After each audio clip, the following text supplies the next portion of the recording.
अथ अष्टादशोऽध्यायः। अर्जुन उवाच सन्न्यासस्य महाबाहो तत्त्वमिच्छामि वेदितुं त्यागस्य च ऋषिकेश पृथक् केशिनिषूदन। श्रीभगवानुवाच काम्यानां कर्मणां न्यासं सन्न्यासं कवयो विदुः सर्वकर्मफलत्यागं प्राहुस्त्यागं विचक्षणा। त्याज्यं दोषवदित्येके कर्म प्राहुर्मनीषिणः यज्ञदानतपः कर्म न त्याज्यमिति चापरे। निश्चयं शृणु मे तत्र त्यागे भरतसत्तमा त्यागो हि पुरुषव्याघ्र त्रिविधः सम्प्रकीर्तितः। यज्ञदानतपः कर्म न त्याज्यं कार्यमेव तत् यज्ञो दानं तपश्चैव पावनानि मनीषिणाम्। एतान्यपि तु कर्माणि सङ्गं त्यक्त्वा फलानि च कर्तव्यानीति मे पार्थ निश्चितं मतमुत्तमम्। नियतस्य तु सन्न्यासः कर्मणो नोपपद्यते मोहातस्य परित्याग तामसः परिकीर्तितः।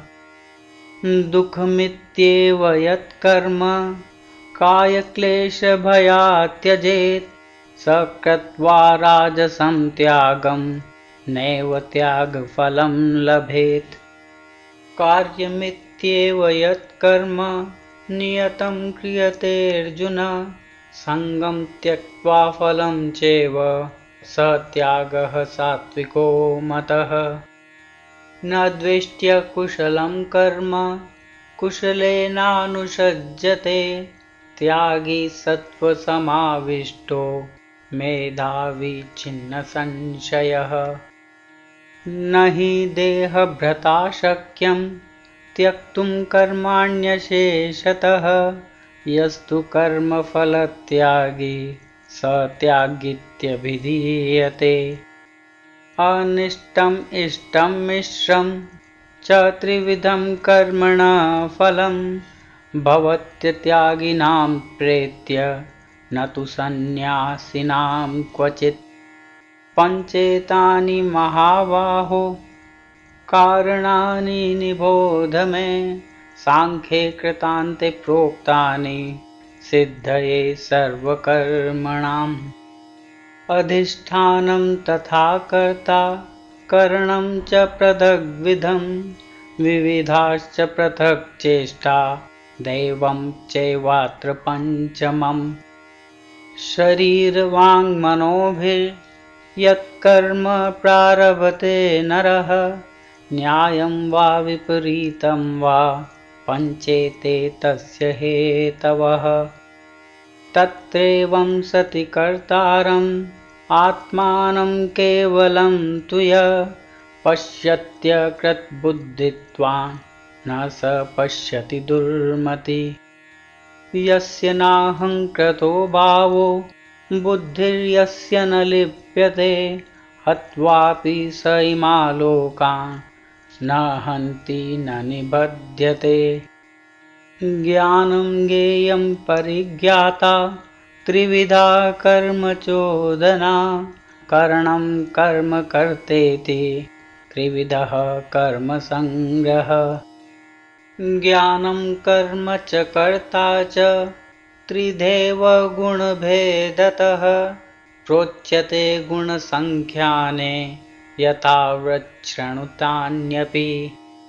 सर्वभूतेषु येनैकं भावं व्ययमीक्षते अविभक्तं विभक्तेषु तज्ज्ञानं विद्धि सात्विकम्। पृथक्त्वेन तु यज्ञानं नानाभावान् पृथग्विधान् वेत्ति सर्वेषु भूतेषु तज्ज्ञानं विद्धि राजसम्।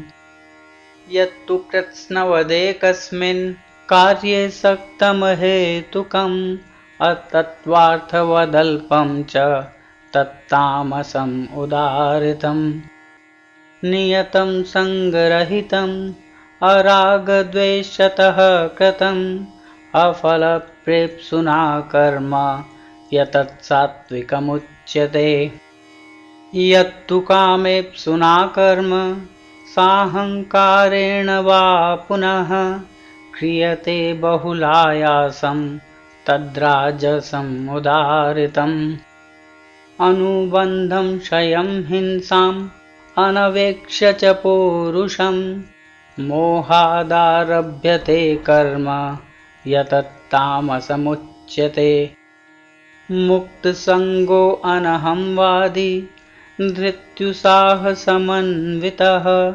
सिद्ध्यसिद्ध्योर्निर्विकार कर्ता सात्विक उच्यते रागी कर्मफलप्रेप्सु लुब्धो हिंसात्मको शुचिः हर्षशोकान्वितः कर्ता राजसः परिकीर्तितः अयुक्तप्राकृतस्तब्ध शठो नैष्कृतिकोलसः विषादी दीर्घसूत्री च कर्ता तामस उच्यते बुद्धेर्भेदं धृतेश्चैव गुणतस्त्रिविधं शृणु प्रोच्यमानमशेषेण पृथक्त्वेन धनञ्जय प्रवृत्तिं च निवृत्तिं च कार्याकार्ये भयाभये बन्धं मोक्षं च या वेत्ति बुद्धिः सा पार्थ सात्विकी यया धर्ममधर्मं च कार्यं च अकार्यमेव च अयथावत् प्रजानाति बुद्धिः सा पार्थ राजसी अधर्मं धर्ममिति या मन्यते तमसावृता सर्वार्थान् विपरीतांश्च बुद्धिः सा पार्थ तामसी धृत्या यया धारयते मनः प्राणेन्द्रियक्रिया योगेनाव्यभिचारिण्या धृतिः सा पार्थ सात्विकी यया तु धर्मकामार्थान् धृत्या धारयतेऽर्जुन प्रसङ्गेन फलाकाङ्क्षी धृतिः सा पार्थ राजसी यया स्वप्नं भयं शोकं विषादं मदमेव च न विमुञ्चति दुर्मेधा धृतिः सा पार्थ तामसी सुखं त्विदानीं त्रिविधं शृणु मे भरतर्षभ अभ्यासाद्रमते यत्र दुःखान्तं च निगच्छति यत्तदग्रे विषमिव परिणामे अमृतोपमम् तत्सुखं सात्विकं प्रोक्तम् आत्मबुद्धिप्रसादजम् विषयेन्द्रियसंयोगात् यत्तदग्रे अमृतोपमम् परिणामे विषमिव तत्सुखं राजसं स्मृतम् यदग्रे चानुबन्धे च सुखं मोहनमात्मनः निद्रालस्य प्रमादोत्थं तत्तामसम् उदारितम् न तदस्ति पृथिव्यां वा दिवि देवेषु वा पुनः सत्त्वं प्रकृतिजैर्मुक्तं यदेभिः स्यात् त्रिभिर्गुणे ब्राह्मणक्षत्रियविषां शूद्राणां च परन्तप कर्माणि प्रविभक्तानि स्वभावप्रभवेर्गुणे शमोदमस्तपः शौचं शान्तिरार्जवमेव च ज्ञानं विज्ञानम् आस्तिक्यं ब्रह्मकर्म स्वभावजम् शौर्यं तेजो धृतिर्दाक्ष्यं युद्धे चाप्यपलायनं दानमीश्वरभावश्च क्षात्रं कर्म स्वभावजम् कृषिगौरक्ष्यवाणिज्यं वैश्यकर्म स्वभावजं परिचर्यात्मकं कर्म शूद्रस्यापि स्वभावजम्। स्वे स्वे कर्मण्यभिरतः संसिद्धिं लभते नरः। स्वकर्मनिरतः सिद्धिं यथा विन्दति तच्छृणु। यत प्रवृत्तिर्भूतानां येन सर्वमिदं ततं स्वकर्मणा तमभ्यर्च्य सिद्धिं विन्दति मानवः। श्रेयान् स्वधर्मो विगुणः परधर्मात् स्वनुष्ठितात् स्वभावनियतं कर्म कुर्वन्नाप्नोति किल्बिषम्।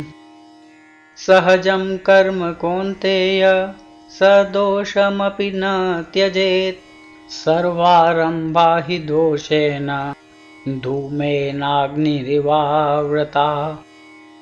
असक्तबुद्धि सर्वत्र जितात्मा विगतस्पृह। नैष्कर्म्य सिद्धिं परमां संन्यासेनाधिगच्छति। सिद्धिं प्राप्तो यथा ब्रह्म तथाप्नोति निबोध मे। समासेनेव कौन्तेय निष्ठा ज्ञानस्य या परा। बुद्धया विशुद्धया युक्तो धृत्यात्मानं नियम्य च शब्दादीन् विषयान् त्यक्त्वा रागद्वेषो व्युदस्य च। विविक्तसेवी लघ्वाशी यत्वा कायमानसः ध्यानयोगपरो नित्यं वैराग्यं समुपाश्रितः। अहङ्कारं बलं दर्पं कामं क्रोधं परिग्रहं विमुच्य निर्ममः शान्तो ब्रह्मभूयाय कल्पते। ब्रह्मभूतप्रसन्नात्मा न शोचति न काङ्क्षति समः सर्वेषु भूतेषु मद्भक्तिं लभते पराम्। भक्त्या मामभिजानाति यावन्याश्चास्मि तत्त्वतः ततो मां तत्त्वतो ज्ञात्वा विशते तदनन्तरम्। सर्वकर्माण्यपि सदा कुर्वाणो मद्व्यपाश्रयः मत्प्रसादाद्वाप्नोति शाश्वतं पदमव्ययम्। चेतसा सर्वकर्माणि मयि सन्न्यस्य मत्परः बुद्धियोगमुपाश्रित्य मच्चित्तः सततं भव। मच्चित्तः सर्वदुर्गाणि मत्प्रसादात् तरिष्यसि। अथ चेत्त्वम् अहङ्कार न श्रोष्यसि विनङ्क्ष्यसि।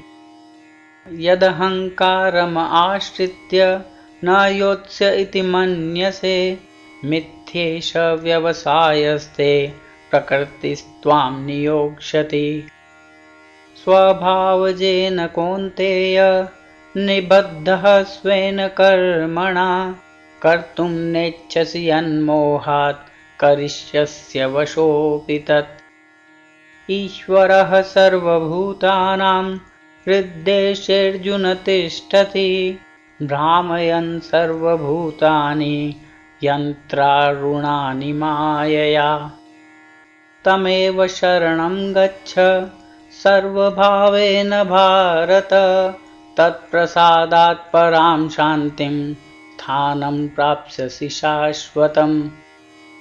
इति ते ज्ञानम् आख्यातं गुह्याद्गुह्यतरं मया विमृश्येतदशेषेण यथेच्छसि तथा कुरु।